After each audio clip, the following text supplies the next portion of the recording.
자, 레벨 3 1번부터 한번 같이 보도록 할게요. 자, 1번입니다. 자, 현재 확률 변수가 x, y 두 종류가 있고요. 확률 밀도 함수가 x에 대한 것 fx, y에 대한 것 gx. 확률 밀도 함수가 이렇게 생겼답니다. 그러한 정규 분포를 따르고 있는 확률 변수 x, y가 두 개가 있는 거죠. 그러면 현 상황에서는 평균과 표준 편차가 몇인지 몰라요. 그러니까 아직 섣불리 그래프를 그리기는 좀 위험하겠지. 자, 이때 F10이랑 G10이 똑같대. 그럼 사실 이것만 보고는 별로 알 수 있는 사실이 없어요. 왜냐면 F와 G라는 두 개의 확률 밀도 함수들의 평균도 몇인지 모르고 표준 편차도 몇인지 모르기 때문에 확률 밀도 함수의 그래프들이 이런 느낌으로 생길 수도 있는 거거든. 몰라. 아예 아무것도 아는 게 없어. 누가 F고 누가 G인지 걔네들이 각각 어떻게 생겼는지 아예 알 수 있는 사실이 없어요. 그러니까 현 상황만 가지고 가를 통해서 알 수 있는 건 F와 G가 만나는데 만나는 위치가 몇이구나? 10이구나. 이거밖에 몰라요. 그쵸? 그래서 일단 넘어가겠습니다. 중요한 건 나죠. 나 보시면 모든 x에 대하여 얘를 만족한답니다.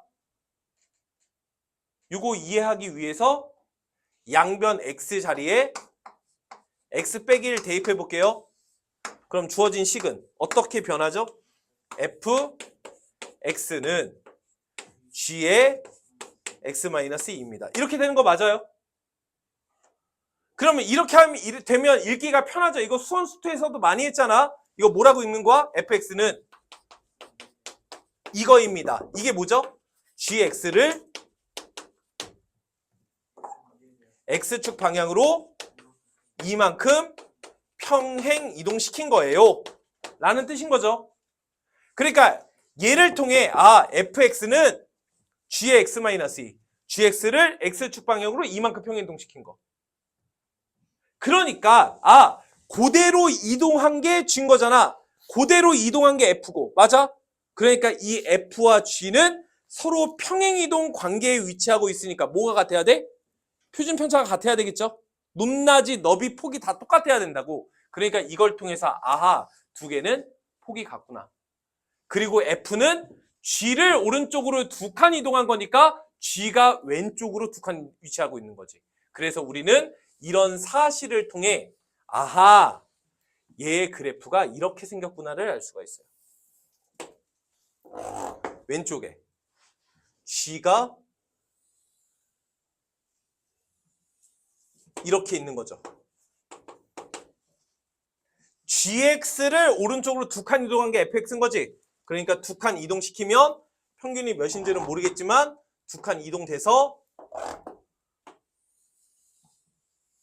이렇게 된 거죠. 이런 상황이다라는 걸 알고 있는 거예요. 그러면 이제 가가 이제 위력을 발휘하는 거죠. 이제 여기가 몇이구나? 10이구나. 근데 이게 두 칸 이동한 거라며. 맞아? 그럼 여기는 몇이고 여기가 몇이구나? 이렇다는 사실을 알 수가 있는 거예요. 뭔 소리인지 이해가 가요? 그러니까 G의 평균이 몇이고 X의 평균이 몇이구나? 11이구나. 이런 사실을 알 수가 있는 겁니다. 여기까지 다 이해 가세요? 여기까지 됐죠? 그래서 이걸 가지고 이제 얘네들 표현해 주는 거예요. 자, 그럼 계속 가봅시다. 잘 보세요.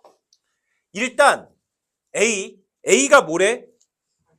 8부터 11까지래. X에 대하여. 그럼 X가 X가 이 주황색 fx 확률 밀도 함수의 확률 변수인 거잖아.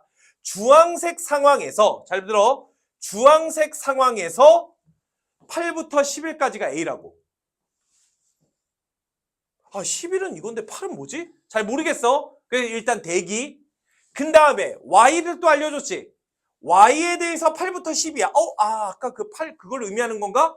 그런데 최종적으로 물어보고자 하는 게 뭐야? 그러니까 이걸 좀 통일을 시키자.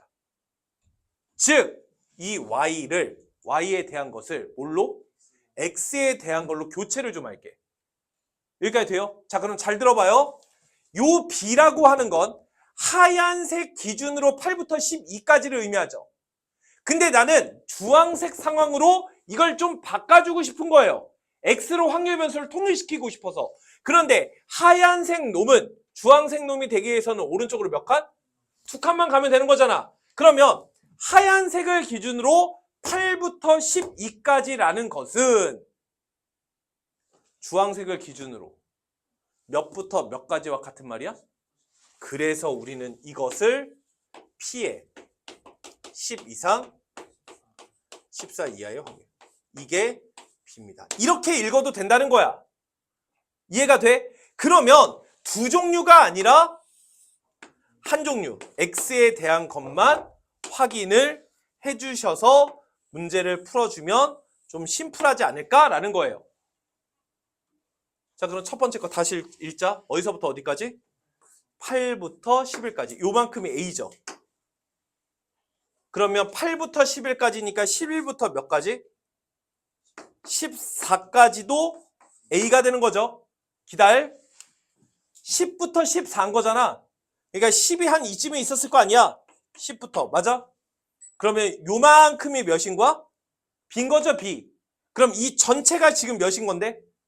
2A죠, 2A. 2A에서 못 빼면? B 빼면 얘 되는 거 보여요? 그러니까 요 8부터 10까지가 몇이야? 2A 빼기 B. 이렇게 된다는 소리예요. 다시요. 8부터 11까지가 몇이죠? A였죠, A. 그러니까 10부터 11까지에서는 A에서 요만큼 뺀 거죠. 그러니까 뭐가 되겠어요? 여기가 B-A. 이렇게 간다는 소리예요. 그럼 10부터 11까지가 B-A인 거니까 11부터 몇 가지? 12까지도 B-A가 될 거고요. 12부터 14까지는 뭐가 되겠어요? 2A-B가 된다. 이렇게 쓸 수가 있는 거예요. 지금 뭘 구하시오가 문제죠? 그래서 정답은 2A-B가 최종적인 정답이 되는 겁니다.